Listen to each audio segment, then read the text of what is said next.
धर्म क्षेत्र कुरुक्षेत्र में हुआ महाभारत का युद्ध धर्म और अधर्म का युद्ध था। पांडवों और कौरव दोनों के ही पक्ष में बहुत से असीम शक्तिशाली योद्धा थे, जैसे अर्जुन, भीम, भीष्म पितामह, कर्ण और इन सब की शक्ति से भी परे स्वयं भगवान श्री कृष्ण। श्री कृष्ण की शक्ति की तो कोई तुलना ही नहीं की जा सकती, परंतु महाभारत में अन्य सभी शक्तिशाली योद्धाओं से कहीं अधिक शक्तिशाली भी एक योद्धा थे, जिन्हें हम सब विदुर के नाम से जानते हैं। ऐसा कहा जाता है कि विदुर धर्मराज के अवतार थे और यदि वे चाहते तो महाभारत युद्ध में अपने धनुष से पूरी सेना को एक क्षण में ही नष्ट कर सकते थे, किंतु ये संभव नहीं हो सका। आइए जानते हैं कि इतना शक्तिशाली होने के बाद भी क्यों विदुर महाभारत युद्ध में भाग क्यों नहीं लिया। नमस्कार दर्शकों, आप देख रहे हैं महाभारत कथा बाय अथर्वतिवरी यूट्यूब चैनल। अगर अभी तक आपने हमारे चैनल को सब्सक्राइब नहीं किया तो देर किस बात की। श्रोताओं, अभी फोन उठाए और चैनल को सब्सक्राइब करके बेल आइकन अवश्य दबाएं, ताकि ऐसे ही खास लेटेस्ट अपडेटेड वीडियोस आपको जानने और सुनने को मिलती रहे। विदुर धृतराष्ट्र और पांडु के भाई और कौरवों और पांडवों के काका थे।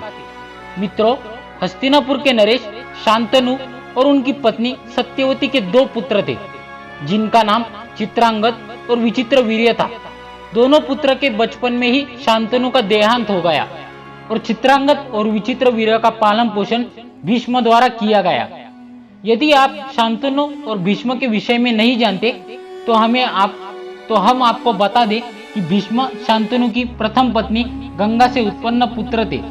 शांतनु ने सत्यवती की सुंदरता पर मोहित होकर उससे विवाह किया, परंतु विवाह से पूर्व सत्यवती के पिता ने शर्त रखी थी, शांतनु के पश्चात सत्यवती से उत्पन्न पुत्र ही राजा का पद ग्रहण करेगा, न कि उनकी पहली पत्नी गंगा का पुत्र।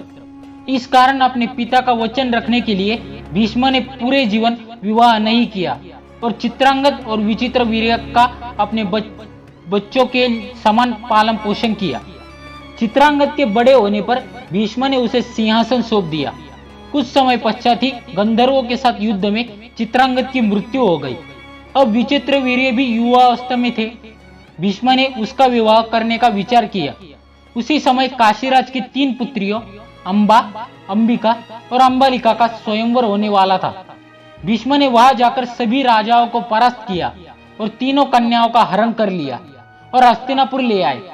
बड़ी कन्या अंबा ने भीष्म से कहा कि वो राजा शाल्व से प्रेम करती है और उनसे ही विवाह करना चाहती थे।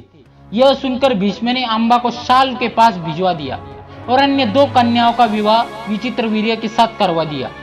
कुछ समय पश्चात ही विचित्रवीर्य को क्षय रोग हो गया और उसकी मृत्यु हो गई। तब तक उसकी कोई संतान नहीं हुई थी।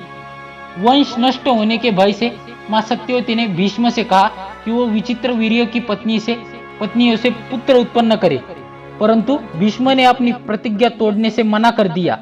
तब सत्यवती ने अपने पुत्र वेदव्यास को स्मरण किया। वेदव्यास सत्यवती और ऋषि पराशर के पुत्र थे। उनके जन्म की संपूर्ण कथा हम किसी और वीडियो में आपको बताएंगे। वेदव्यास मां की आज्ञा का पालन करते हुए पुत्र की उत्पत्ति के लिए तैयार हो गए। उन्होंने अंबिका और अंबालिका से 1 वर्ष तक नियम व्रत का पालन करने के लिए कहा। 1 वर्ष पश्चात उन्होंने मां सत्यवती से कहा कि अंबिका और अंबालिका को एक एक करके निर्वस्त्र होकर उनके सामने से गुजरना होगा, किंतु लज्जा के कारण दोनों संकोच करने लगी। सत्यवती के समझाने पर अंबिका और अंबालिका ऐसा करने के लिए सहमत हुई। 1 वर्ष पश्चात जब वेदव्यास अंबिका के पास गए, तब उसने उनके तेज नेत्र बंद कर लिए। कक्ष से बाहर आने पर वेदव्यास ने माता सत्यवती से कहा कि अंबिका को बहुत ही तेजस्वी पुत्र प्राप्त होगा, किंतु उसने अपने नेत्र बंद कर लिए, जिस कारण यह पुत्र नेत्रहीन होगा। यह सुनकर सत्यवती को बहुत दुख हुआ। इसके पश्चात वेदव्यास छोटी रानी अंबालिका के पास गए। व्यास जी को देखकर अंबालिका भय से पीली पड़ गई।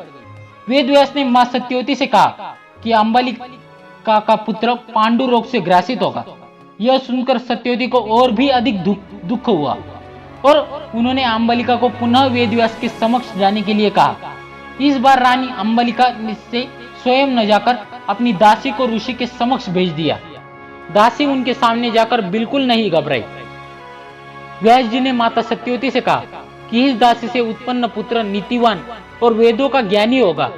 मित्रों, अंबिका से उत्पन्न पुत्र धृतराष्ट्र, अंबालिका से उत्पन्न पुत्र पांडु और दासी से उत्पन्न पुत्र विदुर थे। ऋषि मांडव्य के श्राप के कारण यमराज ने दासी पुत्र के रूप में जन्म लिया।